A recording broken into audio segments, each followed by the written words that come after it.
खरोखर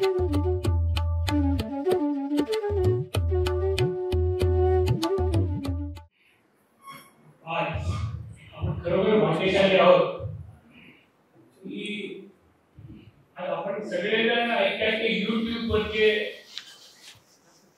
दोन चॅनल जे चालवतात प्रतिपक्ष भाऊ जोसेकर आणि सुशील कुलकर्णी अॅनालायझर हे चॅनल जे चालवतात ते त्याचे जे संपादक आहेत ते खास आपल्या विनंतीनुसार आज आपल्याकडे आलेले आहेत. बरोबर त्याचा आपण काय आणि गुजरात साखर म्हणजे आमच्या विनंतीला मान देऊन महाराष्ट्र राज्याचे माजी पोलीस महासंचालक प्रवीण दीक्षित पण आज समारंभाला आज पुण्यावरून दीक्षित आपल्या या कार्यक्रमाकरता आले. सर्व दीक्षित पण आलेले आहेत. त्या दोघांचे मी मनापासून आभार व्यक्त करतो. आणि सुशील कुलकर्णी लातूर औरंगाबाद इथे आलेले आहेत. अखिल देशेश्वर द्विवेदी ब्राह्मण मध्यवर्ती मंडळ ही संस्था 88 वर्ष जुनी आहे आणि पूर्वीच्या दादर, गिरगाव, सोलापूर आणि नाशिक या संस्थांनी मिळून या संस्थेची स्थापना 1937 साली केली आहे. आमची सभासद संख्या आज जवळ 7,500च्या वर आहे आणि आमचे सभासद संबंध महाराष्ट्राच्या मुख्य शहरांमध्ये आहेत. तसे बेळगावमध्ये आहे, अहमदाबाद, बरोडा, हैदराबाद या ठिकाणी पण आमचे सभासद आहेत. त्याशिवाय मुंबईमध्ये गिरगाव, दादर, डोंबिवली, कल्याण, बदलापूर, विलेपार्ले या ठिकाणी पण आमची सभासद आहे. या आमच्या पूर्वजांच्या अशा प्रकारे मध्यवर्ती संस्था स्थापन करण्याचा उद्देश हा होता की समाजातील हुशार, गरीब व हुजूर विद्यार्थी आणि विद्यार्थिनींना शैक्षणिक मदत देणं. त्यावेळेला जर तुम्हाला उच्च शिक्षणाकरता जायचं असेल तर 5,000ची किंवा 10,000ची मदत म्हणजे फार मोठी मदत समजली जायची आणि या उद्देशातून या सगळ्या मंडळींनी ही संस्था स्थापन केली होती. तर त्यावेळेच्या मंडळींनी शैक्षणिक मदत विद्यार्थ्यांना देणं तसंच उच्च शिक्षणाकरता परदेशी जाण्याकरता कर्जरुपी सहाय्य हा हेतू त्याच्यामध्ये होता. संस्थेच्या स्थापनेपासून आज तागायत आम्ही हा उपक्रम पूर्वजांच्या आशीर्वादाने आणि लाभार्थी विद्यार्थिनीच्या आर्थिक मदतीमुळे चालू ठेवला आहे. त्याबद्दल आम्हाला अभिमान आहे. प्रतिवर्षी आम्ही जवळजवळ 180 ते 200 विद्यार्थिनींना एकूण 6 लाखापर्यंत मदत देत आहोत. साधारणतः ही मदत 2,000 ते 5,000 पर्यंत असते आणि मुख्यत्वे 10वी, 12वी, पदवी आणि पदव्युत्तर या परीक्षांमध्ये उत्कृष्ट गुण मिळवणाऱ्या विद्यार्थ्यांना अशा प्रकारची आर्थिक मदत आपली संस्था करत असते. तसेच उच्च शिक्षणाकरता जे विद्यार्थी परदेशी जातात त्यांनाही आपण कर्जरुपी सहाय्य करतो आणि अपेक्षा हीच असते की त्या विद्यार्थ्यांनी त्याला नोकरी लागल्यानंतर त्या 1 वर्षानंतर त्यांनी त्या कर्जाची परतफेड करावी. 50 ते 60 वर्षापूर्वी सभासदांनी ₹10 पासून या संस्थेला मदत केलेले शैक्षणिक निधी करतात आणि मला अभिमान वाटतो की संस्थेचं काम बघून आता आम्हाला 1 ते 3 लाखापर्यंत अशा प्रकारचे वैयक्तिक देणग्या येत आहेत. काही विद्यार्थी आपले काही जुने जे विद्यार्थी होते त्याला 15-20 वर्षापूर्वी 25 वर्षापूर्वी संस्थेची मदत केली होती ते इंग्लंड अमेरिकेमध्ये तिथे स्थायिक झालेले आहेत आणि ते ज्यावेळेला भारतात कधी येतात त्यावेळेला ते संस्थेला भरघोस मदत देऊन जातात, देणग्या देऊन जातात. आम्हाला कोणाकडे काही मागायची गरज भासत नाही. आमच्या संस्थेच्या पूर्वजांनी 75 वर्षापूर्वी दादर सारख्या मुंबईच्या मध्यवर्ती भागात स्वतःच्या मालकीची वास्तू बांधली आहे. ही खरोखर अभिमान गोष्ट आहे. त्यामध्ये आपल्या तळमजला आपण जो आता सभागृह बनलेला आहे तसंच दुसरा मजला मंगल कार्यासाठी आपण हे सभागृह देतो, भाड्याने देतो. दुसऱ्या मजल्यावर सभागृह आहे ते अजूनपर्यंत त्याची रिपेअर आणि हे बाकी आहे आणि वातावरण व्यवस्थापन त्याची बाकी आहे. पण डिसेंबर पर्यंत आपलं दुसऱ्या मजल्यावरील सभागृह तेही वातानुकूलित होणार आहे आणि तेही वेल फर्निश्ड होणार आहे आणि आपण 2 महिन्यामध्ये या इथे संस्थेच्या इथे आपण लिफ्ट पण बसवणार आहोत, जेणेकरून दुसऱ्या मजल्यावरील जबाबदार पण लोकांना आपल्याला वाटायला संस्थेच्या मालकीच्या रहिवासी राहत असलेल्या इमारती 29 खोल्या आहेत आपल्या संस्थेच्या इमारती, त्याच्यामध्ये 29 एक रहिवासी राहतात. त्याच्यातल्या साधारण 27-28 पर्यंत आम्हाला सगळ्या खोल्यांचा ताबा मिळून आम्ही तिथे 2-3 उपक्रम करायचे ठरवलेले आहेत. त्याच्यामध्ये एक उपक्रम असा आहे की जे आपले ज्येष्ठ नागरिक इथे राहायला येतात त्यांना अल्पदरात इथे राहण्याची त्यांची सोय व्हावी चांगली. त्याच्यानंतर दुसरी गोष्ट म्हणजे जे नागरिक इथे येतात त्यांचे पेशंट जिथे हॉस्पिटलमध्ये असतात, टाटामध्ये आहेत, कुठल्या इतर हॉस्पिटलमध्ये, त्यांच्या नातेवाईकांची चांगली इथे अल्पदरात व्यवस्था व्हावी. आणि तिसरा मुख्य उद्देश म्हणजे आपल्या विद्यार्थींना इथे आपण वसतिगृह उपलब्ध करून देणार आहोत. त्यामुळे 2-3 वर्षामध्ये ज्यावेळी या सगळ्या आपल्या कामामध्ये सोयी उपक्रम आम्ही निश्चितपणे पूर्ण करणार आहोत. आता तुम्हाला सगळ्याला आनंद वाटतो की आम्ही 29 खोल्यांपैकी जवळजवळ आमच्याकडे 8 ते 9 खोल्यांचा ताबा आलेला आहे आणि बाकीच्या खोल्यांचा ताबा पण आम्हाला लवकरच मिळेल अशी आमची परमेश्वराकडे आमची प्रार्थना आहे. त्याच्याशिवाय आम्ही दसऱ्याच्या मुहूर्तावर आमच्या संस्थेचं स्वतःचं YouTube चॅनल आणि Facebook लाईव्ह पण सुरू केलेलं आहे. दरवर्षी आम्ही जवळजवळ 200 विद्यार्थ्यांना साधारण 6 ते 7 लाख रुपयापर्यंत मदत करत असतो, शैक्षणिक मदत करत असतो आणि वेगवेगळ्या विभागातनं विद्यार्थी आमच्याकडे ऍप्लिकेशन करतात. संभाजीनगरचे जवळजवळ 80 अर्ज आलेले आहेत. त्या 80च्या 80 सगळ्या विद्यार्थ्यांना आम्ही मदत करणार आहोत. असं आमचं काम चालू आहे आणि सामाजिक आम्ही हे सगळं करताना आमची एक सामाजिक बांधिलकी आहे की आपण जे सामाजिक बांधिलकीच्या दृष्टीने आम्ही हा पहिला प्रयत्न करतोय की हे 2 मान्यवरांना बोलून समाजामध्ये आता जे काही चाललेलं आहे की जात आणि धर्म या विषयावर यांच्याकडून मान्यवरांकडून आपण त्यांचे विचार ऐकून घेऊया ही माझी तुम्हाला सगळ्यांना विनंती आहे.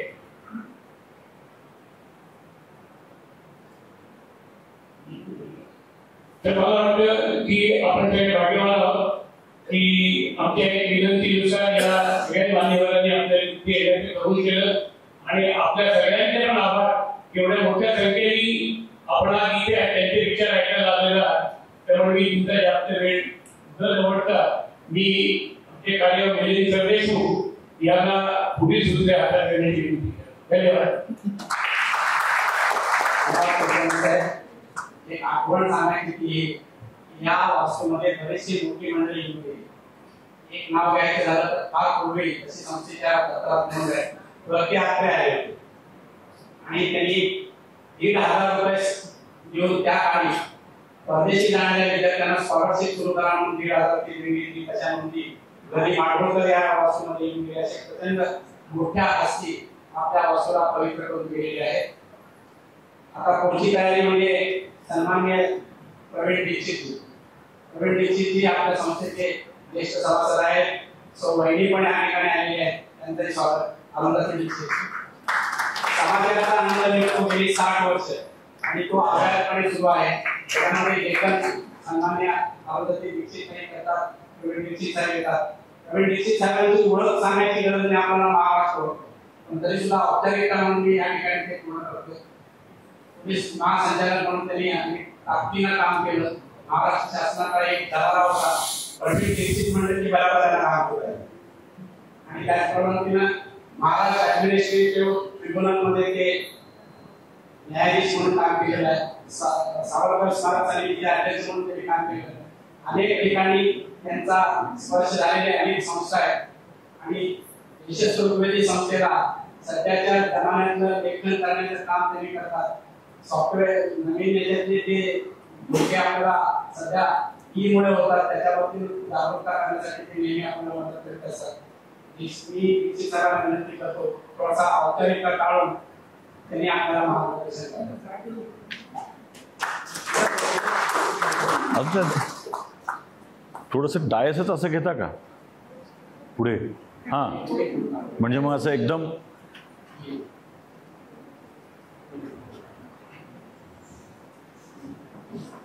आपल्या मागून काही चाललंय असं वाटणार नाही.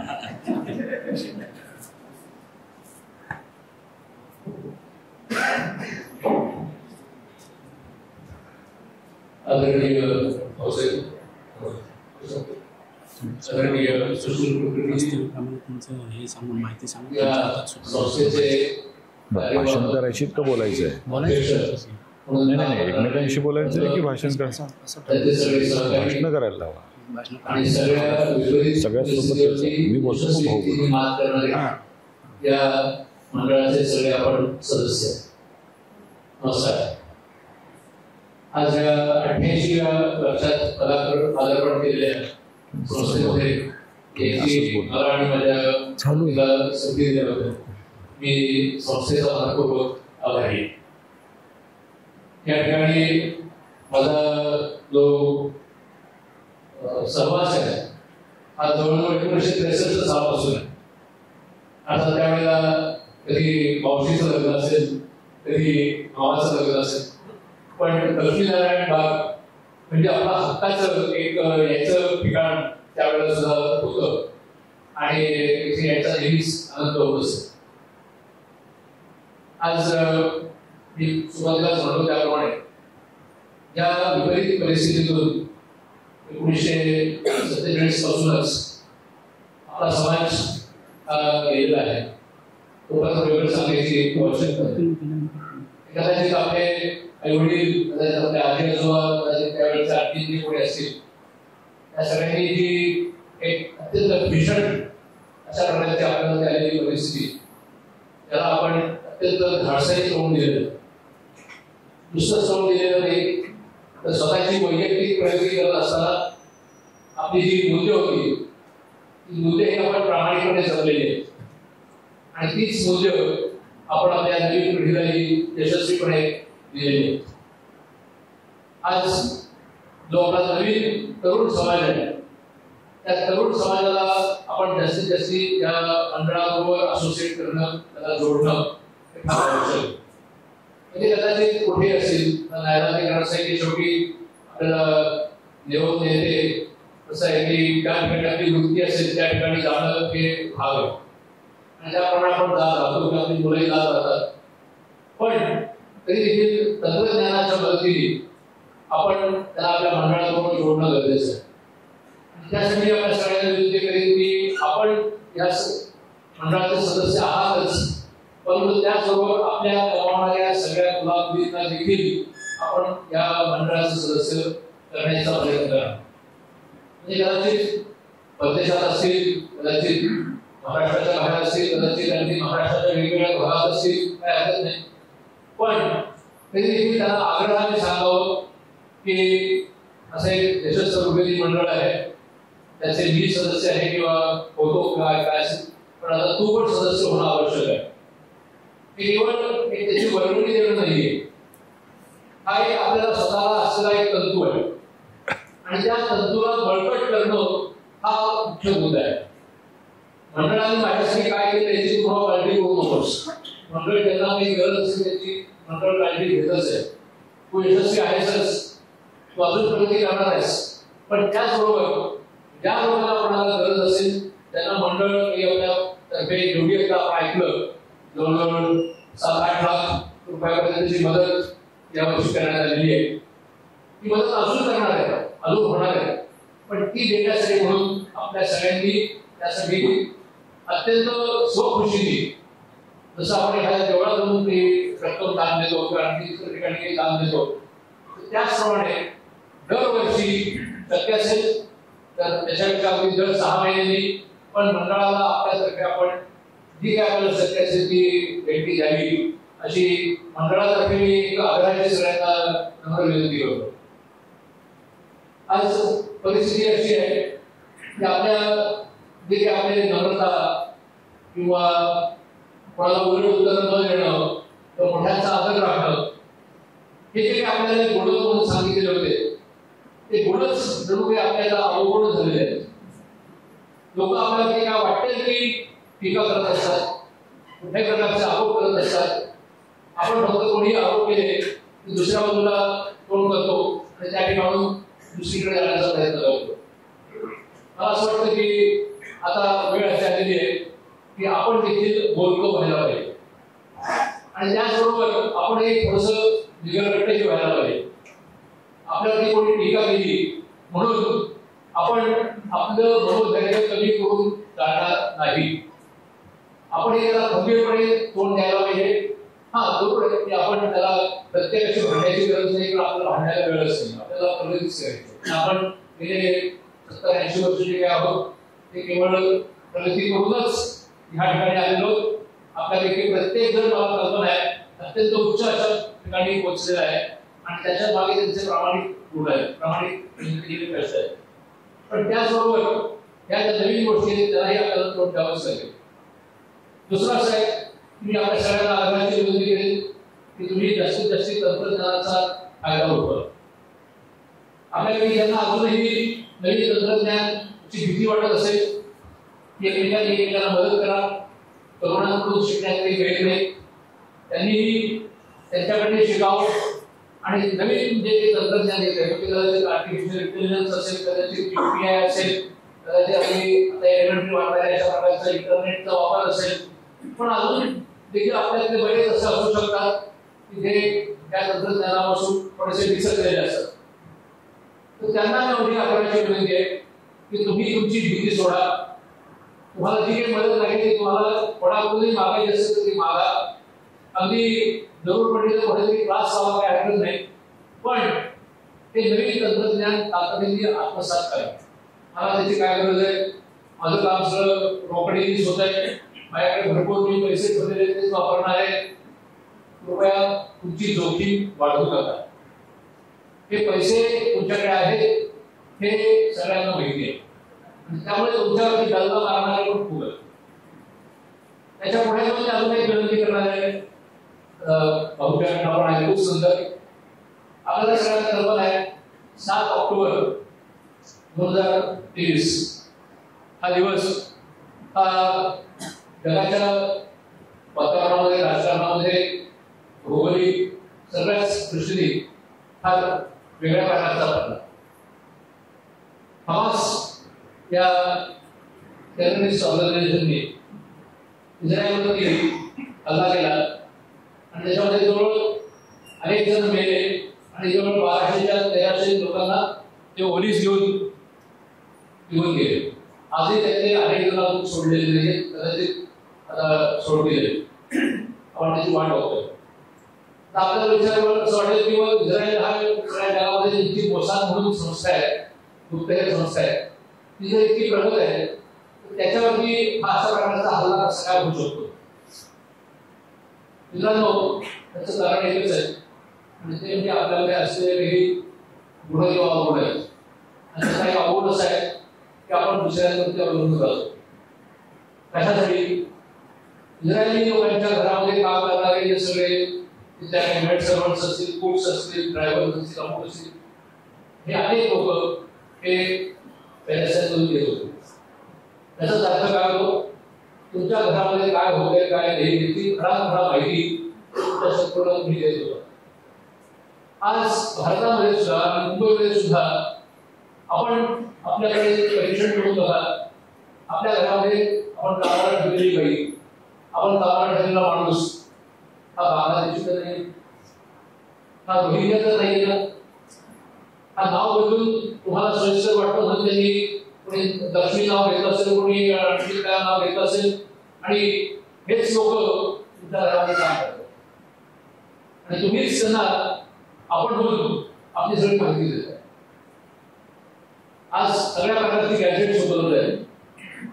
गॅजेट्स वापरण्यामध्ये आपल्याला काही मागे पुढे माहिती लागत नाही. शक्यतो तुम्ही ह्या लोकांच्यावरचा डिपेंडन्स कमी करा. तुम्ही स्वतःला अपंग म्हणून समजून नका, बनवू नका. तुम्ही सक्षम व्हा. या लोकांच्या वस्तू तुमचं काहीही अडणार नाही. तुमचं घर उत्तम चालणार आहे. तुमच्या सगळ्या गोष्टी उलट जास्ती चांगल्या होणार आहेत. तुम्हाला जास्ती मानसिक सामर्थ्य मिळणार आहे. आणि त्याच्यामध्ये प्रत्येकाने भाग घ्या. पुरुष आहे कमी स्त्री आहे त्याला महत्व नाही. मी म्हातारा आहे कोणी म्हातारा नाही आहे. तुम्ही असले सगळेजण तरुणच आहात. जोपर्यंत तुम्ही जीवन आहात तोपर्यंत तुम्ही तरुण आहात. त्यामुळे तुम्ही कोणालाही कोणी सदा अपंग समजू नका. आता प्रत्येकाला असतात पहिल्या काहीतरी कुठेतरी दुखत असतं आपण चालू असतं त्याची फरक पडत नाही. जेवढे आपण काम करत राहू जेवढे आपण ऍक्टिव्ह राहू तेवढे आपण सक्षम राहू तेवढे आपण आनंदी राहू. आणि त्यामुळे मी माझं जास्ती बोलत नाही कारण आपल्याला आपल्या दोन विचार ऐकायचं. आज पुन्हा एकदा मला या ठिकाणी यायला आपण आग्रह केला येऊ शकतो त्याबद्दल खूप आनंद झाला. या सगळ्या भेटून खूप आनंद झाला. धन्यवाद. धन्यवाद दीक्षित साहेब. असं समजायला म्हणतंय आपण असं जे खावे ते इतरांना सांगावे शहाणे करून बोलावे सगळं. दीक्षित साहेब सायबर गुन्हे याच्यावरती सखोल बोलतातच पण तशा त्या पद्धतीने त्यांचं लिखाणही असतं. दरवेळी आपल्या समाजाच्या अंतातून आपण त्यावर प्रकाश टाकत असतो. त्याचबरोबर दहशतवाद सुद्धा अत्यंत चांगल्या शब्दात कसा आहे की आता मानवीपणे आपल्याला काही त्यांच्या विचार करून आपण आमदार म्हणूया. यानंतर मी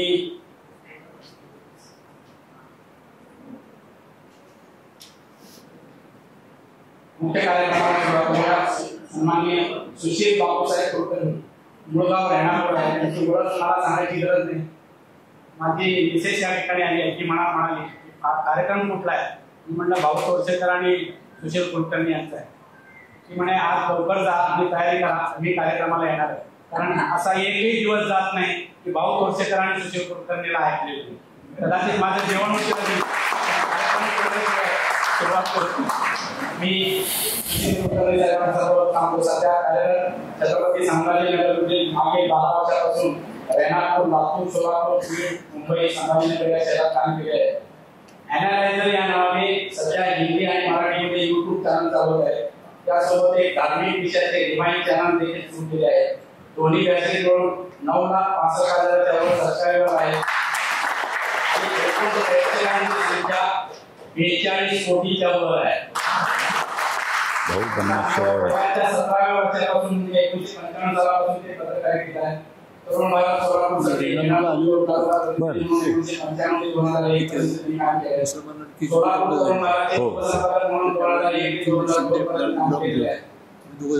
नाशिक याच्यासाठी 2002 ते 2008 जिल्हा प्रतिनिधी म्हणून 2008 संपादक पुणे 2011 ते 2016 एकमत पुढारीसाठी 16 ते 19 एवढी छोटीशी माहिती आहे. यात त्यांची माहिती खूप 5-2 पान भरून आहे. मी एवढीच माहिती सांगतो आणि मी जास्त वेळ न खाता मी सुशील कुलकर्णी साहेबांना विनंती करतो की त्यांनी आपल्या मार्गदर्शनाला सुरुवात करावी.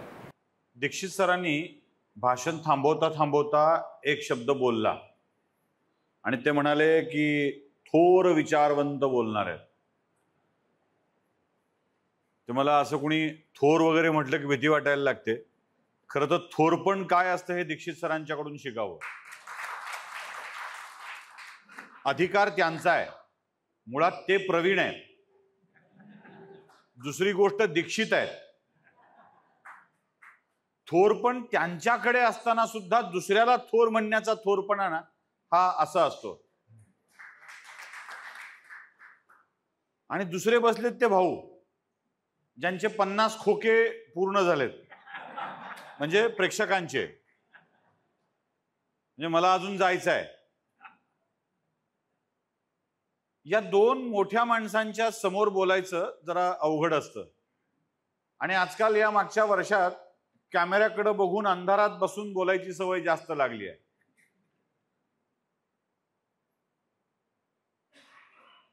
खरं तर ब्राह्मण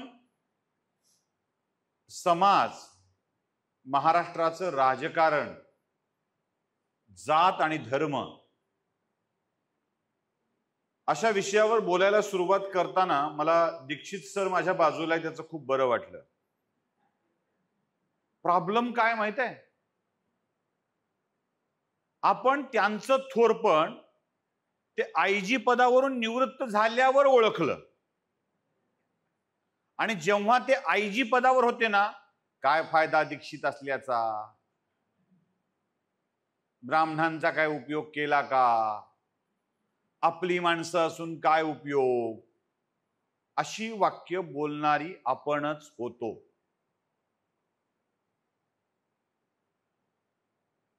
प्रॉब्लेम कुठे आहे? 3-3.5% असलेल्या ब्राह्मणांच्या मध्ये आपल्यातल्या प्रतिभेला, गुणवत्तेला, मोठेपणाने स्वीकारण्याची सवय आम्हाला उरलेली नाहीये. आणि जेव्हा ती आम्ही सवय लावून घेऊ ना, तेव्हा जास्त बरं होईल. आम्हाला काय माहित आहे, आम्ही असं ठरवून घेतलंय आपण खूप हुशार आहोत, गुणवंताची जात आहे, प्रज्ञावंतांची जात आहे, आम्ही सगळे हुशार आहोत. मग हे एकदा आम्ही सगळे हुशार आहोत, आम्ही सगळे हुशार आहोत, आम्ही सगळे हुशार आहोत, त्यातला आ निघून जातो. मी हुशार आहे, मी ज्ञानी आहे, मला फार कळतं. 35 वर्ष उगाच नाही नोकरी केलेली. अरे काय टॉपला काम करायचो आम्ही. यांना काही कळत नाही, त्यांनी माझं ऐकायला पाहिजे. मी काय सांगतोय ते लक्षात येतंय का तुमच्या? अरे आम्हाला कळतं सगळं. हा प्रकार नव्याने काम करणाऱ्या माणसांना काहीच कळत नाही, या पातळीपर्यंत आपल्याला घेऊन येतो. आपणच आपल्या माणसांना कळत नाही हे ठरवून घेतो आणि पुढच्या पिढीला त्याला काही कळत नाही हे सांगायला लागतो. कसा उत्कर्ष होणार आहे आपल्या माणसांचा? कशी मोठी होणार आहेत आपली माणसं? त्या चित्रपटातला अमरीश पुरी चित्रपटाच्या शेवटी त्या हिरोईनचा हात सोडतो. ती पळत पळत जाते आणि शाहरुख खानकडे जाते आणि मग तो तिला म्हणतो, जा सिमरन जा, जीले तेरी जिंदगी. दुर्दैवाने सिमरन शाहरुखकडे जायची असते म्हणूनच तो जा सिमरन जा म्हणतो. आपण आपली सिमरन अशी घट्ट पकडून ठेवली आहे की ना तिला शाहरुखकडे जाऊ देतोय, ना तिला सलमानकडे जाऊ देतोय, ना तिला गोविंदाकडे जाऊ देतोय, ना जीले जिंदगी म्हणतोय. ही आमची सिमरन म्हणजे आमच्या समाजातली माणसं आहेत, जी प्रज्ञावंत आहेत, जी गुणवंत आहेत, जे आपली प्रतिभा लोकांच्या समोर दाखवतायत. जात धर्म अवघड झालंय, ब्राह्मणांचं जगणं अवघड झालंय, फार अवघड होत गेलंय असं आपण म्हणत जातो आणि हे म्हणता म्हणता आपल्याच माणसांचे पाय खेचत राहतो. हे कुठपर्यंत चालणार आहे? आम्ही हुशार आहोत, आम्ही ज्ञानी आहोत, यातला तुम्ही, आम्ही, आपण, सगळेच हा शब्द कधी येणार आहे? कमी हुशार आहे, माझं ऐकलं पाहिजे, माझं कळलं पाहिजे. मी या विषयात ना संतश्रेष्ठ जुही चावलांना गुरु केलंय आपला. संतश्रेष्ठ जुही चावला त्यांनी एक फार थोर वाक्य या जगाला देऊन ठेवलंय जाहिरात करता करता, आणि ते वाक्य आहे, टेढ़ा है पर मेरा है. कुरकुरे.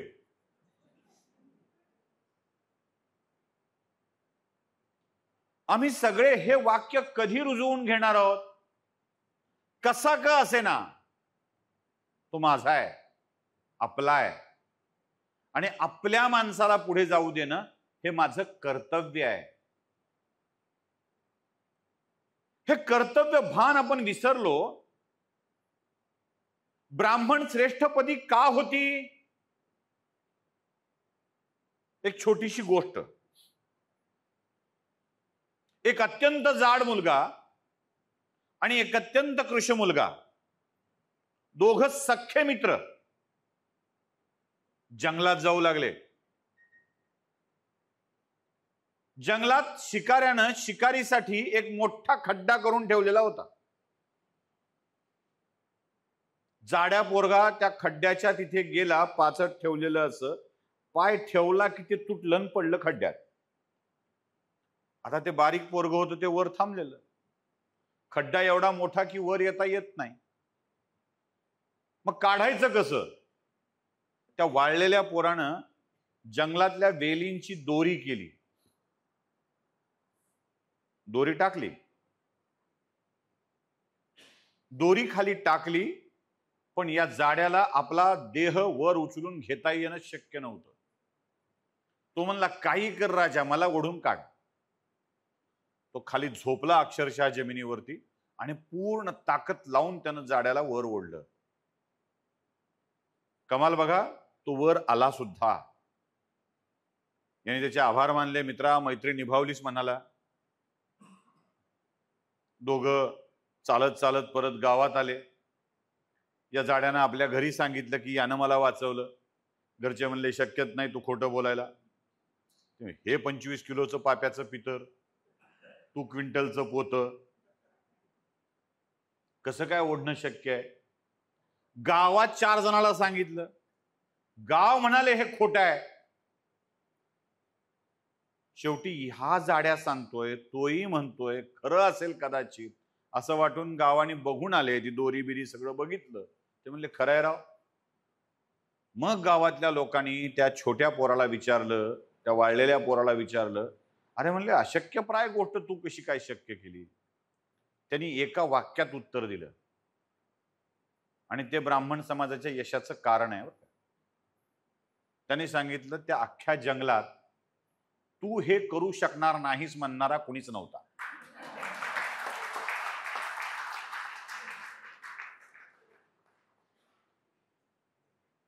आपली माणसं मोठी का होत होती? तुला जमतंय होय, तुला अक्कल आहे होय, आम्हाला माहिती आहे धंदा कसा करायचा असतो. एकही धंदा न केलेला, ज्यानं आयुष्यात लग्न करण्यापलीकडे व्यवहार केला नाही, तोही बापानी केला म्हणून यांचं जमलं. तो शिकवतो धंदा जमतो का नाही. आणि आपणच आपल्या माणसांना त्याला जमत नसतं म्हणून पाय ओढत राहतो. ज्यांनी स्वतःचे पाय ओढू दिले नाहीत ते किर्लोस्कर बनले, ते प्रभुदेसाई बनले, ते पेठे बनले, ते गाडगीळ बनले आणि व्यवसायात सर्वोच्च स्थानी गेले. मला वाटतं इथं सुद्धा काही नावं अशी आहेत, आमचे जागीरदार साहेब, ज्यांचं काम नाटकाचंही चालतं आणि व्यवसायाचंही चालतं. ते व्यवसायाचं नाटक नाहीत करत, व्यवसाय करून नाटक बघतात आणि हैदराबाद येत. गंमत अशी आहे की त्यांचं मार्गदर्शन व्यवसाय कसा करावा यावर आपण घेत नाही. ज्याचा एकही धंदा नसतो ना त्याला मोटिवेशनल स्पीकर म्हणून बोलवतो. त्याचा धंदाच मोटिवेशन देणे हा असतो. आम्हाला जमत नाही असं काय हो? एकापेक्षा एक मोठे संधी अधिकारी आमच्या समाजाने दिलेत, एकापेक्षा एक मोठे व्यावसायिक आमच्या समाजाने दिलेत. आता पोरांना म्हणतो धंद्यात लागलं पाहिजे, व्यवसायात लागलं पाहिजे, बिझनेसमध्ये गेलं पाहिजे म्हणतो खरं, पण बिझनेसवाल्याला पोरगी कोण देतोय? नोकरी पाहिजे, किमान 2 BHK पाहिजे. तिकडून कोणी आलेले असतील गंदे साहेब तर 2 एकर शेत तरी गावाकडे पाहिजे. बाबा म्हणलं कशाला पाहिजे नाही, अवघड वेळ आल्यावर विकून खायला पाहिजे. काय नियत आहे बघा आपल्या, आणि आपण मोठं व्हायला निघालो. आमच्यातल्याच माणसांना मोठं करण्याची वृत्ती आमच्यामध्ये कधी येणार आहे? जात आणि धर्म येतोय, ती दोन्ही येतात शब्द. पहिल्यांदा जातीवरच बोलू. काय नाही खरं, देवेंद्र फडणवीस मुख्यमंत्री होऊन कुठे काय होत आहे? ब्राह्मणांसाठी तरी काय, हिंदूंसाठी तरी काय. नुसतंच म्हणाले संस्थेला मदत करू म्हणून. 29 घरं आहेत, 7-8 तर मोकळी झालीत, अजून 21 बाकी आहेत. असं कुठं अतिक्रमण असतं का ब्राह्मणांच्या संस्थेवर?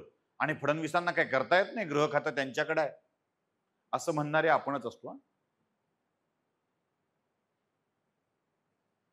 जा बाबा पुढे जा, तू अजून थोडा पुढे जा, अजून मोठा हो, इतका सशक्त हो की तू केलेल्या कोणत्याही गोष्टीला जगात कुणी आक्षेप घेणार नाही, इतका मोठा हो आणि मग आमची कामं कर, असं म्हणण्याची आमची वृत्ती कुठे आहे? जर्रा माणूस त्याच्या त्याच्या ताकदीवर मोठा झाला की तो आमच्या ताकदीवर मोठा झालाय समजून आपण लगेच गाडी खालचे भुभुत्कार करायला लागतो आणि आपलाच माणूस चूक कसा सांगायला लागतो आणि आपल्या माणसांचाच घात होतोय आपण विसरतो. अजूनही एक एक घटनांचा अभ्यास करून बघा. म्हणजे मी हे भाषणापुरतं बोलत नाहीये. जेवढे राजकारणी अहो जगात नेहमी सांगणारी गोष्ट हो, नेहमी सांगायची गोष्ट त्या पंढरपूरच्या आमदारांनी सांगितली. गंमत म्हणून आमदारकी गेली, शिव्या घालणारे आपण.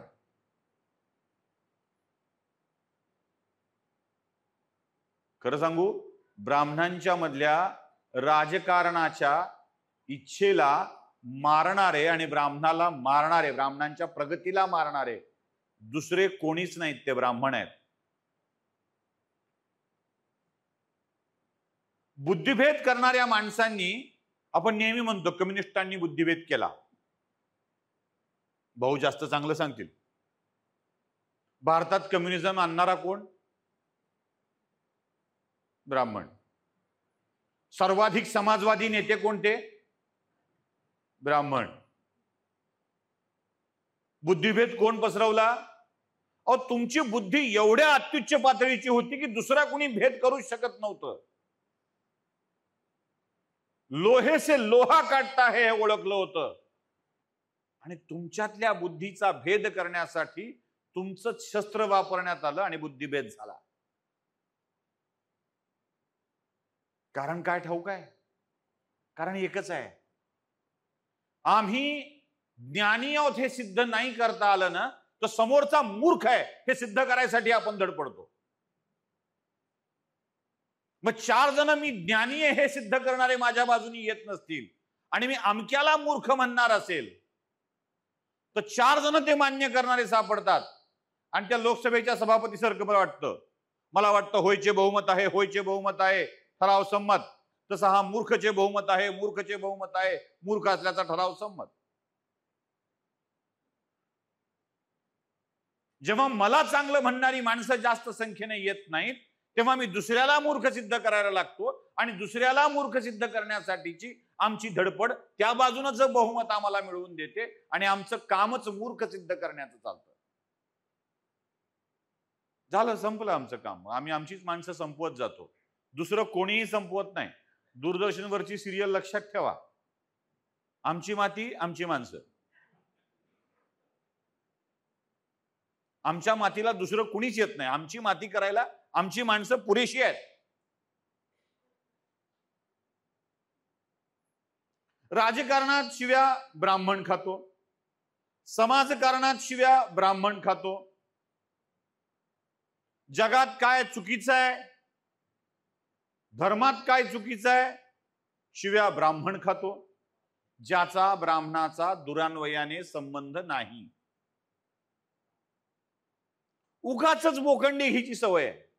कारण ठराव घ्यायचा ना, मी हुशार आहे, आम्ही हुशार आहोत, आम्हाला फार कळतं, आम्ही फार ज्ञानी आहोत. उगी 35 वर्ष गेली का? संघर्ष करण्यात आयुष्य गेलं आमचं. कसला संघर्ष? ढेकळ्याचा. सावरकरांनी फार सुंदर शब्दात सांगितलं सिंहगडाच्या पोवाड्यात, स्वातंत्र्याच्या सुखनी माझी जन्म स्वतंत्राचे, गुलामगिरीच्या उकिरड्यावर गुलाम निपजायाचे, पोटही भरती श्वान बापुडे सगळुनी या तुकडे, शेणा माझी बांधुनी वाडे नांदती शेण किडे. स्वतंत्र नाही, स्वतःच्या सन्मानाची चाड नाही. आणि चाड कधी येते? ज्ञान असल्यावर, माहिती असल्यावर. माहिती घ्यायची नाही. असं काहीच नसलं ना की आपल्या संघर्षाला फार मोठी महायुद्धाचं रूप द्यायचं आणि त्याला मांडून त्याचे गोडवे गात बसायचं, एखाद दुसरं पुस्तक छापायचं. मी मगाशी म्हणाल ना, माझी सेकंड इनिंग, माझी संघर्ष गाथा, माझी जीवन गाथा. केलं काय? 1 घर 2 लेकरं, ते निर्माण करताना बायकोशी संघर्ष, हीच संघर्ष गाथा. केलं काय दुसरं? या सगळ्यामध्ये आमच्या मला शिव्या का पडतायत? मी कणाहीन झालोय, मी गिळगिळीत झालोय, माझ्यावरच्या आरोपाचं मलाच उत्तर देता येत नाहीये. जे माझ्या पूर्वजांनी केलं नाही त्याचे फटके मी सहन करतोय. ते केलं म्हणून बोकांडी घेऊन बसलोय, त्याची जाणीवच आपल्याला नाही. आणि हे सगळे जे वॉरंटी गॅरंटी संपलेले माणसं आहेत ना, ते प्रत्येकाला जाणीव कुणाला बघा, ज्यांच्या एक्सपायरी डेट जवळ आली आहे किंवा उलटून गेली आहे. माफ करा, कुणी माझ्या शब्दांना माफ करा. जबाबदारी काय आहे? जबाबदारी ही आहे की जगातल्या हुशार माणसांना मी कसा हुशार आहे सांगून अडवण्यापेक्षा तुमच्याकडे असलेलं ज्ञान तुमच्या पुढच्या पिढीकडे द्या.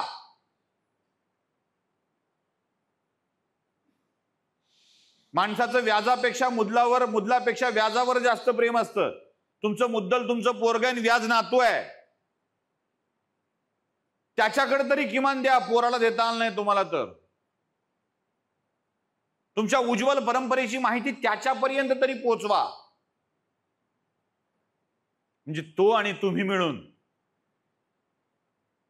या सगळ्याचं उत्तर देऊ शकाल.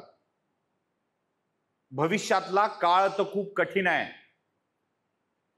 खूप कठीण आहे. मी त्या ग्रामीण महाराष्ट्रातून येतो ज्या ग्रामीण महाराष्ट्रात जातीय लढ्यांनी, जातीय द्वेषाने अक्षरशः थैमान घालायला सुरुवात केली आहे. उद्या तुमच्या पोराला, उद्या तुमच्या पोरीला ब्राह्मण म्हणून जगताना खूप प्रश्न पडणार आहेत. जगणं अवघड होणार आहे, अशी स्थिती येणार आहे. प्रत्येक जण तुम्हाला बडवतोय. धोबी घाटावरचा दगड होणार आहे ब्राह्मण समाज. येईल तो आपलं धुणं त्यावरच बडवून जाईल, कारण दुसऱ्या कुठल्या जाती बडवायला सोप्या नसतात. हे टाळायचं असेल ना तर खूप सोपं काम आहे, खूप सोपं काम आहे. विचार एकत्र येऊन करा. मी किती हुशार आहे सांगू नका. पहिल्यांदा ब्राह्मण या शब्दाची व्यापकता वाढवा. अशा शाखांच्या गोत्रांच्या मध्ये अडकून पडू नका. नावं असतील संस्थांची तशीच, त्याच्या पलीकडे एक विचार करा ब्राह्मण म्हणून, आणि थोडंसं पुढे जाऊन अजून एक विचार करा हिंदू म्हणून. जेव्हा या दोन गोष्टीचा विचार करायला लागाल तेव्हा अधिक व्यापकता प्राप्त होईल.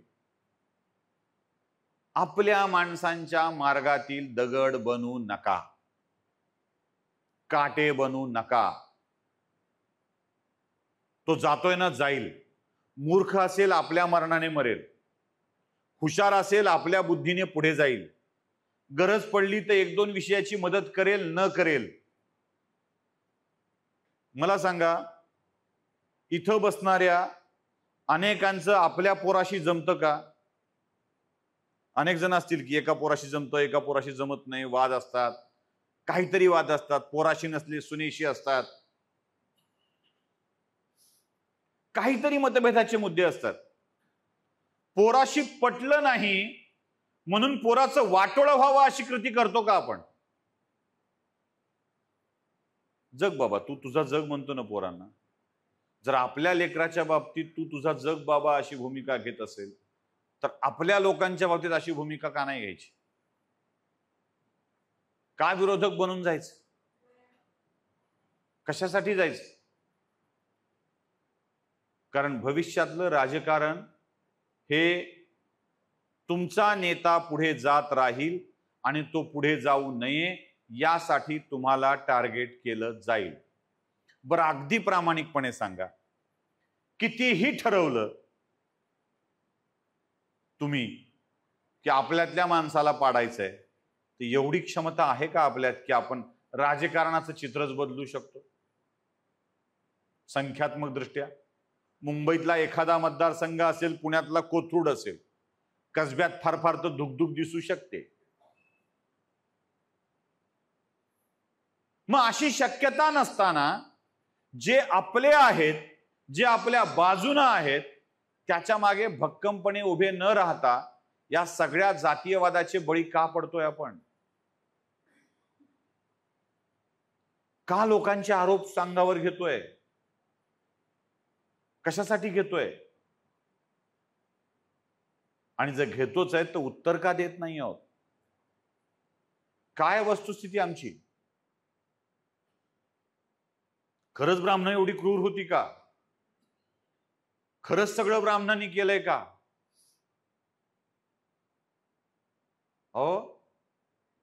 इतिहास सांगतो, पुराण सांगतात की ब्राह्मणांच्या इतकी सर्वव्यापक आणि सहिष्णू जमात नाही. ब्राह्मण शब्दाची व्याख्या काय आहे? ब्राह्मण कोणाला म्हणावं? उगा एका ब्राह्मणाच्या पोटी जन्माला आला म्हणून ब्राह्मण नाही होत तो. द्विज हा शब्द आहे ब्राह्मणांसाठीचा. द्विज म्हणजे दुसरा जन्म. हा दुसरा जन्म मातेच्या उदरातून होणारा पहिला, ज्ञानाने मिळणारा दुसरा, हा दुसरा जन्म जो घेतो तो द्विज, तो ब्राह्मण. आम्ही द्विज आहोत का? ज्ञानप्राप्ती होतीये का? आणि झाली असेल तर खरंच आम्हाला कळलंय का काय ते? रामायण कथा एका क्षत्रिय राजाची लिहिली वाल्मिकी नावाच्या ऋषींनी, आणि शिव्या खातोय ब्राह्मण. का शिव्या खातोय? ब्राह्मण्य जोपासलं म्हणून. मारला कोण? ब्राह्मण. ब्रह्मदेवाच्या मानसपुत्र पुलत्स्य, पुलत्स्याचा पुत्र विश्रवा, विश्रवाचा पुत्र रावण, मेला ब्राह्मण रावण, मारला क्षत्रिय रामाने. ब्राह्मण रामाला आदर्श मानतात. लिहिलं रामायण वाल्मिकीनी, आणि रामायणात ब्राह्मण्यवाद आहे. एक नाही, तेलही गेलं, तूपही गेलं, हाती आलं धुपाटणं. काय संबंध? काय संबंध? हाय की या जगात चांगल्या विचाराची प्रतिष्ठापना करू पाहणारा राजा क्षत्रिय असतो, आणि त्या क्षत्रियाच्या मागे धर्मसंस्थापनेसाठी आम्ही उभे राहतो. आम्ही त्याला आराध्य मानतो. आम्ही त्याची पूजा करतो. आम्ही त्यावेळीही चूक नव्हतो. आमच्यातल्या चुकीच्या माणसाला मारल्यावर आम्हाला आनंद होतो.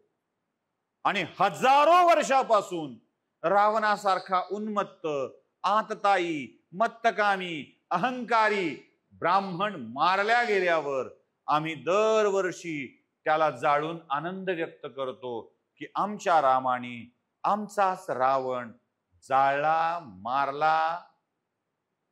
आनंद व्यक्त करतो. तरीही आम्हीच खेटर खातो. एक वाक्य तर इतकं भन्नाट आहे ना. तुलसीदासाने लिहिलं तुलसी रामायणात. काय म्हणाले? ढोर गवार शूद्र नारी सभी ताडन के अधिकारी. म्हणजे बघा ब्राह्मण किती हलकट होते.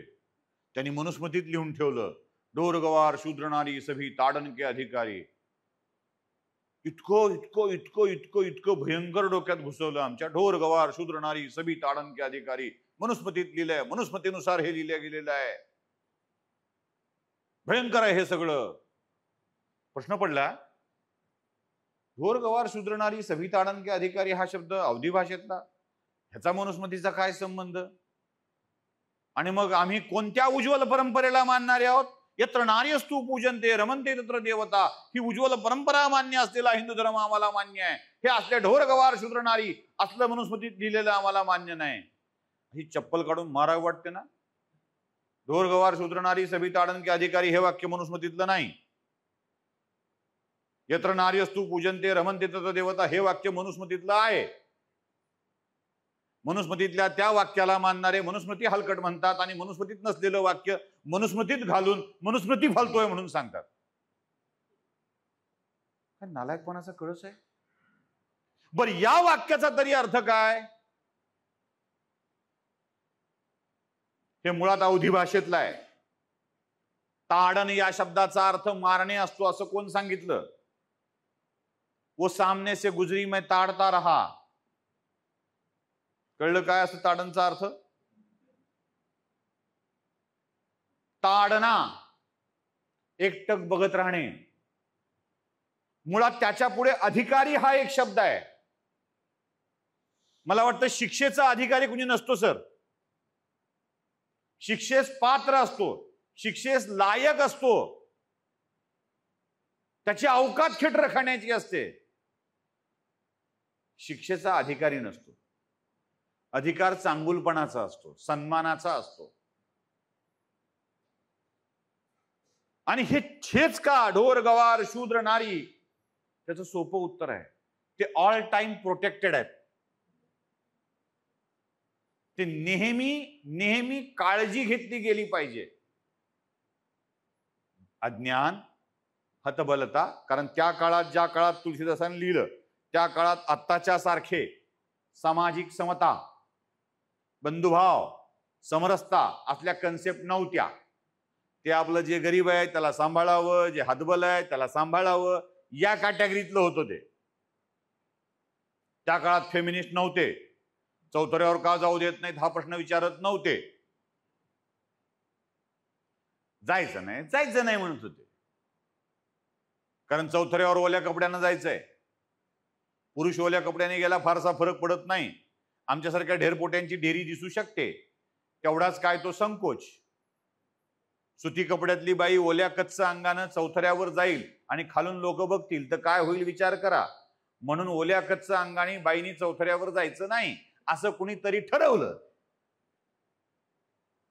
ती झाली परंपरा. आम्हाला आमच्यातल्या सगळ्यात चांगल्या गोष्टींना वाईट पद्धतीनं कसं मांडलं जातं आणि नसलेल्या गोष्टी आहेत कसं सांगितलं जातं. हे भयंकर षडयंत्र आहे. राजकारण म्हणतात ते हे आहे. मी 50 वेळेला सांगतो, ब्रिटिशांच्या उत्तर भारतातल्या नोंदी सोडल्या, ते सुद्धा बिहार, बांगलादेश आणि उत्तर प्रदेश. सती नावाची कुप्रथा भारतात अस्तित्वात होती असं कोण सिद्ध करू शकेल? आपल्या आजूबाजूला जरा 50 वर्ष 100 वर्ष मागे जा आणि बाई सती गेली असं उदाहरण सापडतंय का? साप बघा, नाही सापडत. मागे गेल्यावर 2-4 सापडतील. एक, पुण्यात माधवराव पेशव्यांच्या पत्नी रमाबाई सती गेल्या, कारण माधवरावांचं अतिप्रेम,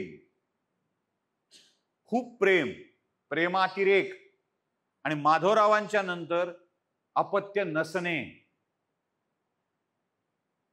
प्रचंड प्रेम करणारा नवरा पुढे निघून गेल्यावर रमाबाईंना राहण्याची गरजच उरली नाही, म्हणून स्वेच्छेने त्या नवऱ्यासोबत गेल्या. त्याच्या आधी छत्रपती शिवराय,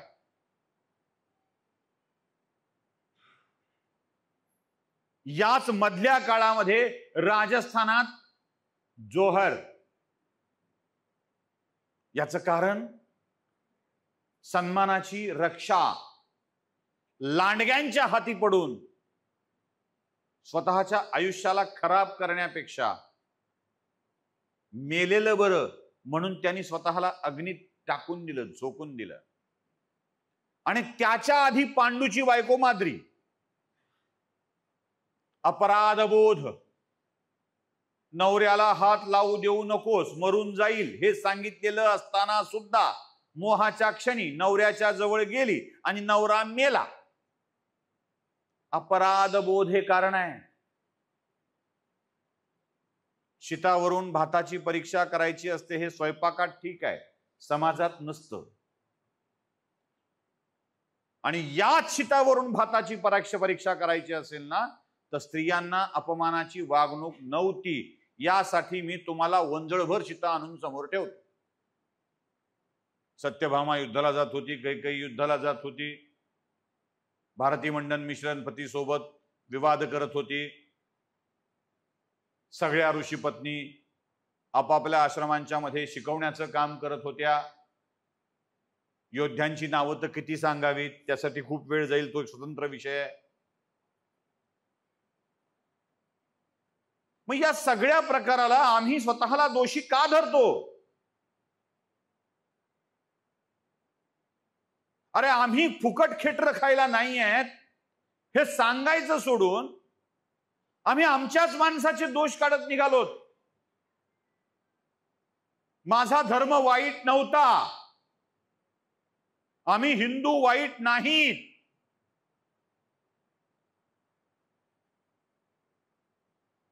अहो, सरांच्या प्रशासनामध्ये 4 कॅटेगरीचे कर्मचारी असतात. वर्ग 1, वर्ग 2, वर्ग 3, वर्ग 4. वर्ग 1 मध्ये 2, सुपर क्लास 1, क्लास 1. वर्ग 2 मध्ये राजपत्रित, अराजपत्रित. फारच समानता आणायची आहे तर चपराशाला कलेक्टरचं घर द्या ना राहायला. 300 स्क्वेअर फीटच्या घरात चपराशी राहतो, क्लास 4, आणि 3 एकराच्या बंगल्यात कलेक्टर राहतो. समानता आली पाहिजे ना.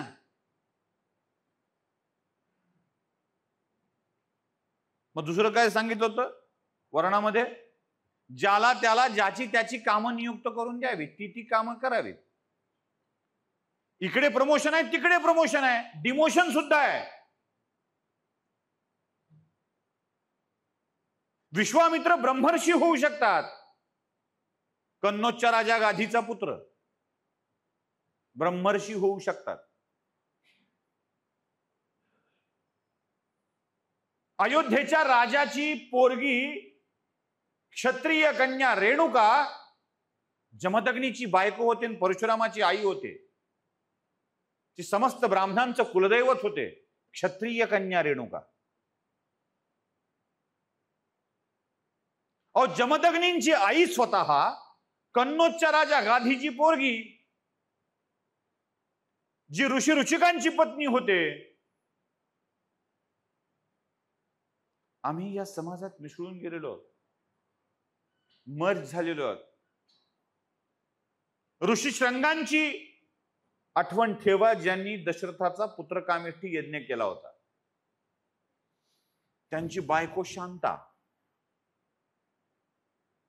ती रामाची बहीण. विश्वामित्र मेनका यांची मुलगी कण्वाच्या आश्रमात, बायको होती राजाची शकुंतला, दुष्यंत. आम्ही या समाजात मर्ज झालेलो आहोत. कधी गडबड नाही आहे आमच्याकडे अशी, आम्ही कधी वागवलं नव्हतं असं. सर्वाधिक वेळेला ऍडजस्ट कुठं झालं असेल? मग लोक म्हणतात जरा उलट सांगता का, ब्राह्मणांच्याकडून पोरी किती गेल्या ते सांगता का, लांब कशाला जायला हवं, अलीकडच्याच सांगतो ना. प्रकाश आंबेडकरांना विचारा, सुशील कुमार शिंदेना विचारा, तुमच्यातल्या अलीकडच्या पलीकडच्या मातोश्रींना विचारा, धाकल्या थोरल्यांना विचारा. हा हा सरांनी एक फार मस्त सांगितलं. हा जो हॉल आहे त्यांची जागेच्या मालकाची मुलगी डॉक्टर आंबेडकरांची पत्नी.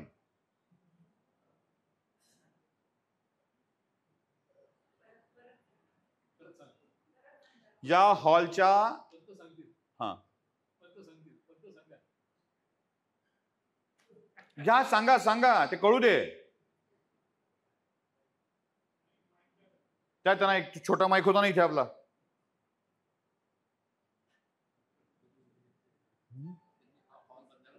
आम्ही समरस झालेलो होतो या सगळ्या कथा काय सांगतात. तुमच्याच बडोद्याच्या अधिवेशनात देवेंद्र फडणवीसांनी बोललेलं वाक्य, ब्राह्मण समाज म्हणजे ती चिमूटभर साखर आहे जी दुधाचा गोडवा वाढवते. प्रॉब्लेम काय झालाय सांगू. आपण साखरेच्या डब्यात मीठ ठेवलंय हो. आपल्याच दुधात ते टाकतोय. सोबत जा. आपल्याच दुधात ते टाकतोय आणि आपलंच दूध आपण खराब करून घेतोय. साखर तुमची आमची, दूध तुमचं आमचं. पेटून उठा वगैरे असलं काही बोलायची गरज नाहीये. म्हणजे ब्राह्मणांच्या विरोधातला आवाज आता बुलंद करून आपणच हे सगळं थांबवलं पाहिजे वगैरे वगैरे असले काही आक्रमक भाषण करायची गरज नाहीये. आपल्याला उपोषणाला बसण्याची गरज नाहीये, काही गरज नाहीये. अशा उपोषणाने आपले प्रश्न सुटणार नाहीयेत. मुळात ब्राह्मण समाज कुपोषित नाहीये, तो चांगला सुपोषित आहे आणि तो आपापल्या बळावर आहे. लोकांच्या खारीक खोबरं खाणारा ब्राह्मण समाज असं म्हणतात. साले सगळेच्या सगळे, साले या शब्दाला असंसदीय समजू नका, आम्हाला सवय आहे. जशी तुमच्या पोलिसांना सवय असते ना, ते बबच्या बाराकडीला षष्टीची विभक्ती प्रत्यय लावल्याशिवाय बोलूच शकत नाहीत. राजा गोसावीचा एक पिक्चर होता बघा, तो आठवतोय तुम्हाला? रंजना सोबतचाच आहे, मला वाटतं रंजनाच आहे त्यात ते. आणि ते म्हणतो आईला काय बेट झालंय हे. म्हणते आईला काय बेट झालंय, काय घाण बोलताय तुम्ही आईला. अहो हे आमचं आईला कुठे घातलं की ते वेगवेगळी कामं करते, मराठीचं व्याकरण आहे म्हणले ते. म्हणजे आईला का भारी झालंय, केवळ प्रयोगी. मी गेलो आईला तो भेटलाच नाही उभ्यान्वयी. कधी शब्दयोगी, कधी उभयान्वयी, कधी केवल प्रयोगी. आईला कसला पळला तो क्रियाविशेषण. तसं आमच्या साला आईला या दोन शब्दाकडे थोडस दुर्लक्ष करत जा. आपला प्रॉब्लेम काय माहितीये का, कुलकर्णी बोलला मराठवाड्यातला हे लक्षात आल्यावर कुलकर्णी आणि पाणी म्हणायला हवं, आणि पाणी नाही. आणि हा आणि पाणी उच्चारतो म्हणून मूर्ख आहे असे सर्टिफिकेट देणारे लोक आपल्याकडे बरं का. शेळी मेली जीवानी शिन खाणारं म्हणतोय वातड कशी, अशी त्याची अवस्था होते आपल्यातल्याच माणसांची. या सगळ्या चक्रात नका अडकवून टाकू. या अशा चक्रामध्ये अडकवलं की गडबड होऊन जाते. आम्ही कुपोषित नाही आहोत, आम्हाला नाहीये गरज या सगळ्या असल्या आंदोलनाची. आवश्यकता कशाची आहे माहित आहे? आवश्यकता फक्त एकाच गोष्टीची आहे. पुढे जातोय तर तुला जमणार नाही म्हणू नका. जो यश मिळवतोय, जा सिमरन जा, जिले तेरी जिंदगी म्हणा. आपली माणसं कुठे सापडतील तर किमान त्यांच्यावर शिंतोडे उडवू नका. किती हरामखोर आहे म्हणू नका. दिसेलही कदाचित थोडीशी हरामखोरी कुठे. चर्चा करू नका. काय आम्हाला पॉलिटिकल वागलं पाहिजे. ब्राह्मणांचा मुख्यमंत्री झाला म्हणून ब्राह्मणांना शिव्या खाव्या लागत असतील तर मुख्यमंत्री न झालेला बरा असा विचार करणारे कोण कोण आहेत?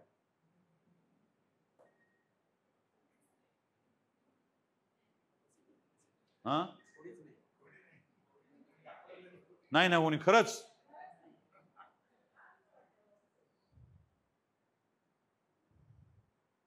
मुख्यमंत्री होऊन शिवाय मिळणार असेल ना तर मी खायला तयार आहे. त्याला मिळणार आहेत त्या मला देऊन डायव्हर्ट होणार असेल तर हरकत नाही. झालाय ना रे बाबा, झालाय ना. म्हणजे महाराष्ट्राच्या राजकारणात असला चमत्कार दाखवणारी माणसं आपल्यापैकी आहेत. या माणसांना बळ द्यायचं नाही, तू एवढं केलंच नाही म्हणून खाली खेचायचं आपण ठरवा. बरं, गंमत अशी आहे की खाली खेचण्याची क्षमता सुद्धा आमच्यात नाही. आम्ही वर ढकलू शकत नव्हतो, तो त्याच्या बळावर गेला आणि उगाचच प्रयत्न करायचे. नाही नाही, हे नीटच वागत नाही. काय नाही, मी फोन केला होता. आपल्यातल्या माणसांचा प्रॉब्लेम सांगू, बायको ऐकत नाही, बाकीच्यांचं काय. या वाक्याला इथल्या पुरतं घ्या, जोडू नका कुठे अजून नेऊन. माझा दुसरा प्रश्न आहे, आपला माणूस त्याची बायको देखणी आहे म्हणून आपण मुख्यमंत्री केलाय का? नाही नाही, अमृता फडणवीस फारच छान गाणं म्हणत होत्या म्हणून देवेंद्र फडणवीस मुख्यमंत्री. त्यांचा नाच तर अप्रतिम असतो म्हणून अजून मुख्यमंत्री पुढची टर्म. असं केलंय का? अमृता फडणवीस गाणं गातात, नाचतात, त्या मुख्यमंत्र्यांची बायको आहे म्हणून संधी मिळते. त्या नाचतात म्हणून ते मुख्यमंत्री झालेले नाहीयेत. बरोबर आहे ना? उलट माझं म्हणणं मी सांगतोय तसं. आणि बायको फडणवीसांची आहे, तुम्हाला काय देणं घेणं? ती काय का करणार? सहन करणं न करणं त्याची जबाबदारी आहे. तुम्हाला थोडं सांगितलंय. कधी आला होता का घरी संस्थेत अध्यक्ष? फारच प्रॉब्लेम वाढलाय. जरा राणेंच्या घरात जाऊन सांगता का माझ्या बायकोला गाऊच नको म्हणून? इतका उठा ठेवायत ना आपल्याला, इतक्या उठा ठेवायत. नाही, बरोबर दिसतंय का मुख्यमंत्र्याच्या बायकोनं असं करणं? तुम्हाला काय करायचंय? त्याला बरं दिसतंय ना, ते ठरवेल ना. कशात सल्ले देऊ सांगता येत नाही. आणि एकानं टाकलं की दुसरा त्यामागे धावत सुटतो. नाही, बरोबर आहे, कंट्रोल केला पाहिजे. हे बरं दिसतं का मुख्यमंत्र्याच्या बायकोला? चला, आधीचे मुख्यमंत्री आपली सोडून दुसरीला मिठी मारत होते तेव्हा काही प्रॉब्लेम नव्हता. त्याला नाही म्हणले कधी थांब बाबा म्हणून. त्या प्रीतम हॉटेलमध्ये एका मुख्यमंत्र्यांनी मंत्र्याला चिठ्ठी पाठवली होती म्हणे, संध्याकाळी मंत्रालयात भेटा. तिथे ते कुठे लागू होत होते आणि काय विलासी आयुष्य चालू होतं तेच जाणो. अनेक मुख्यमंत्र्यांच्या बंगल्यात निशिगंध फुलला होता. मी कोणतंही वाक्य व्यक्तिगतरित्या बोलत नाहीये. मुख्यमंत्र्यांच्या बंगल्याच्या बागेत निशिगंध फुलतोच, तोही परस बागेत, समोरच्या दारात नाही. हा, त्या गाण्यात आहे ना, त्या परसामधला एक असं तो निशिगंध.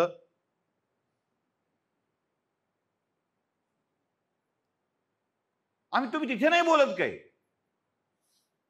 पण याची गाणं म्हणली की तुम्हाला प्रॉब्लेम आहे. अरे द्या ना सोडून त्याच्यावर. मुळात समस्या वाढवतोय कोण? बरं, आम्हाला करायचं काय होतं ते सांगा. सगळ्यात मोठा प्रश्न आहे बरं का. आम्हाला करायचं काय होतं? देवेंद्र फडणवीसांना महाराष्ट्राचा मुख्यमंत्री करून काठापदराच्या साडीत पैठणीमध्ये त्याची बायको त्याच्या बाजूला विठ्ठलाच्या समोर पूजा करताना एकदाच आयुष्यात दिसायला हवी, पुन्हा कधीच नको, आषाढीला दिसायला हवी, पुन्हा फार फार तर गणपतीच्या समोर आरती करताना दिसायला हवी. हे आमचं उद्दिष्ट होतं. म्हणून महाराष्ट्राच्या मुख्यमंत्री पदावर देवेंद्र फडणवीसांना बसवलेलं आहे. असं काय घडलंय का? आमचे हेतू वेगळे होते, आक्षेप वेगळ्याच गोष्टीवर चाललेत. पिक्चर बघायला गेलो आणि पिक्चर मध्ये लावणी का टाकली म्हणून निर्मात्याला मारायचा, असला प्रकार आहे. अरे बघ ना, स्टोरी बघ ना काय ती, अल्टिमेट गोल काय आहे? सज्जनांचं रक्षण, दुर्जनाला संपवणे.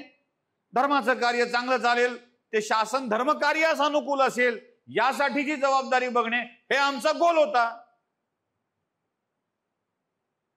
भरकटविण्याचे मस्त उद्योग चालवले जातात आणि आम्ही मेंढरासारखे वागू लागतो. जाता जाता एक शेवटचं वाक्य सांगतो. कारण भाऊंना खूप छान बोलायचं आहे आणि तुम्हाला ते ऐकायचं आहे. लक्षात ठेवा, मेंढराच्या देवाला लांडगा भीक घालत नसतो, हाणतोच. काय? मेंढरांच्या देवाला लांडगा घाबरत नसतो, भीक घालत नसतो.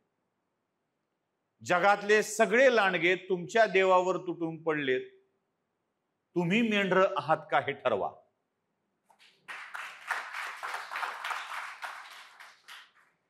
ताकदवार माणसाच्या देवाला धक्का लावायची कोणाची हिंमत नसते.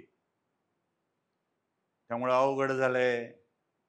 कुणी काही करायला येत, कुणी ब्राह्मणाला शिव्या घालायलाय. आता अवघडच होणार आहे.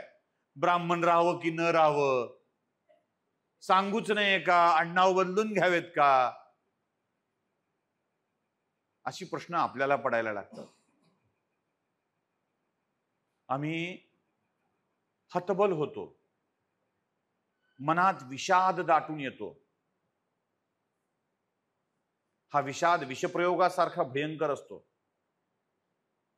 भयंकर असतो. एक वेळ साप चावला, विष अंगात भिनल्यानं जी अवस्था येते ना, तशी विषाद माणसाच्या मनामध्ये अवस्था आणतो. आमची अवस्था समुद्र उल्लंघनाला निघालेल्या हनुमानासारखी आहे. ताकद तर अंगात प्रचंड आहे, पण उडायचं कसं माहित नाही. आणि उडायचं कसं माहित नसल्यामुळे आपल्याच्यानं काहीच होत नाही अशी आपली धारणा झाली आहे. आपल्याला गरज आहे जांबुवंताची, जो आपल्या जन्माची कथा आपल्याला सांगेल आणि सांगेल उड. नुसतं उडून जायचं काम नाहीये, त्याची जाळून येतोस. आमची क्षमता लोकाची जाळण्याची असताना, गंमत बघा, इथे हनुमानाची गंमत आहे मोठी. लंका रावणाची, बायको रामाची, शिफ्टीला आग याच्या.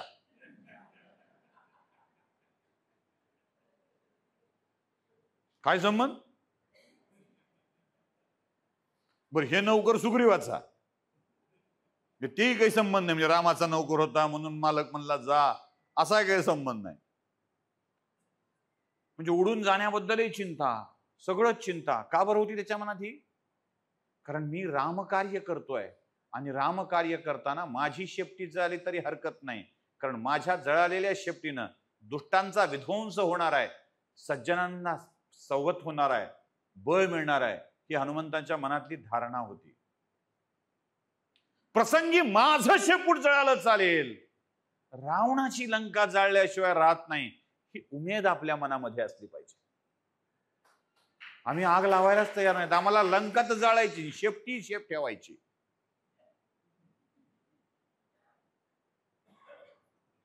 तुटून पडा.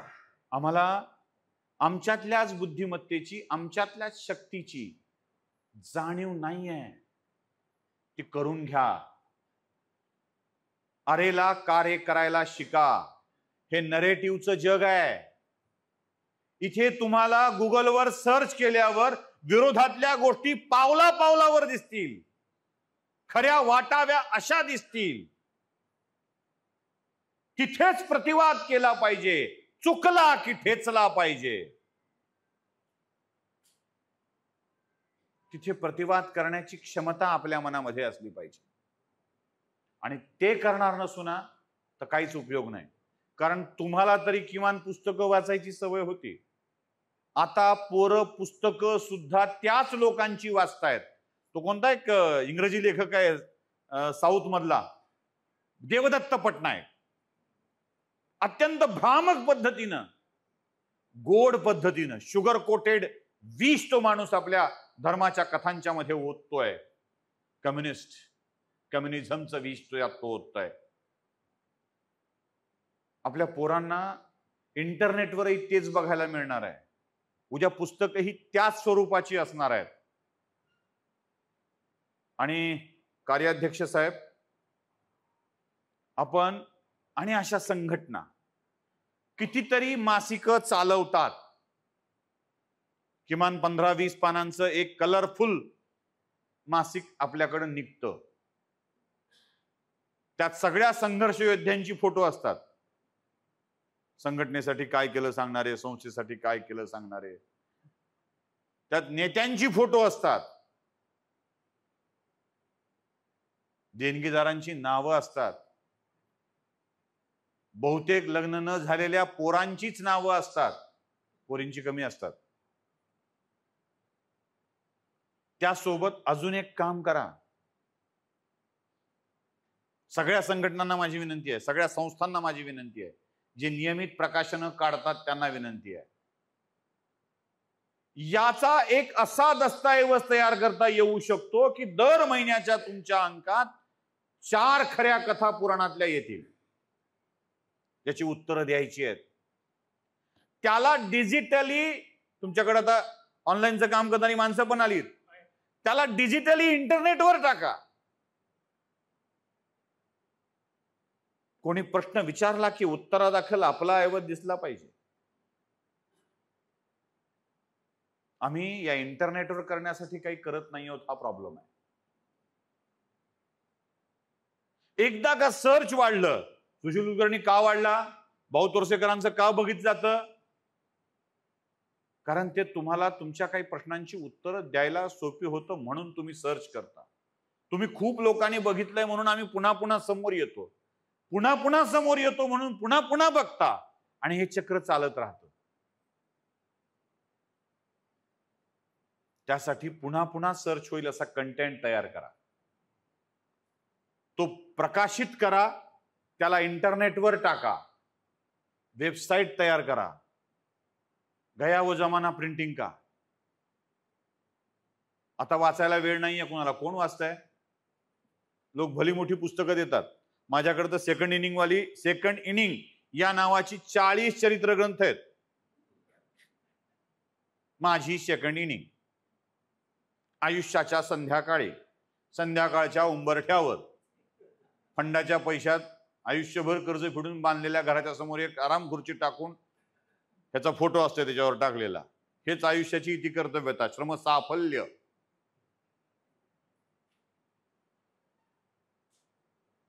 हे टाका, हे येऊ देत. आणि सगळ्यात मोठी गोष्ट, तुमच्या मनातलं वैफल्य काढून टाका. आणि सगळ्यात त्याच्या पुढची मोठी गोष्ट, मी शहाणा आहे ही भावना काढून टाका. अजून कोणीतरी शहाणा आहे हे मान्य करा. आणि उगाचच निर्माण झालेल्या प्रवादावर मेंढरागत मागं लागण्याची सवय सोडून द्या. कोणीतरी वाईट म्हणलंय म्हणून वाईट म्हणण्यात मेंढर होऊ नका. मेंढर व्हायचं असेल तर कोणीतरी चांगलं आहे म्हटल्यावर चांगलं होण्यासाठी मेंढर व्हा. बघा, तुमच्या देवाला सुद्धा लांडगे घाबरू लागतील, कारण तुम्ही मेंढर नसाल, तुम्ही वाघ असाल, तुम्ही सिंह असाल, आणि मग त्यांच्या देवाला लांडग्यांना घाबरावं लागतं.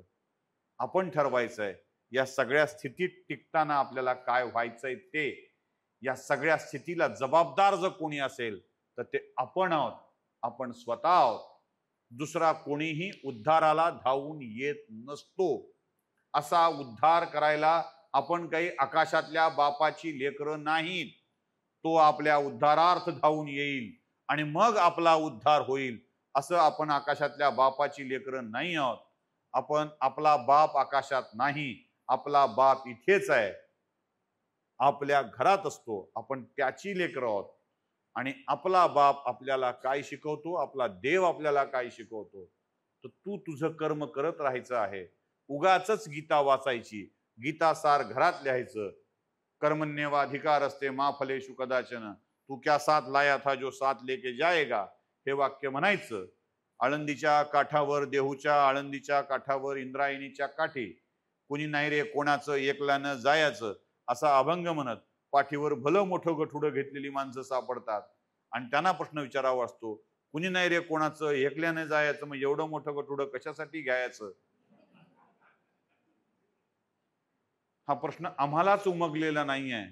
कर्मण्येवाधिकार असते मा फलेषु कदाचन ही आमची अवस्था असेल, आम्ही आमच्या राष्ट्राला मोठं करण्यासाठी काम करत असू, आम्ही आमच्या धर्मासाठी काम करत असू, तर ब्राह्मण जातीचं उत्थापन हे आपलं टार्गेट नाही आहे.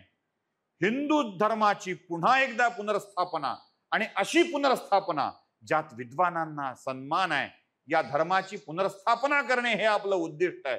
या उद्दिष्टावर जेव्हा आपण काम करायला लागू तेव्हा ब्राह्मण म्हणून सुद्धा आपल्याला सन्मान मिळायला लागेल. बघा, जमलं तर एवढं करा. आवडलं नसेल तर उच्चारातले दोष काढून पुन्हा शिव्या द्या, हरकत नाही, त्याही स्वीकारू. कारण तुमच्या शिव्या आमच्यासाठी ओव्या असं आम्ही मान्यच केलं.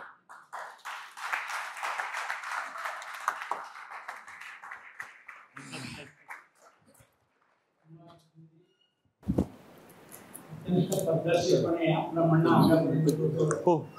स्वतःची ताकद ओळखा, आदोभावात समजला आणि शिकवून दिलं त्याबद्दल धन्यवाद.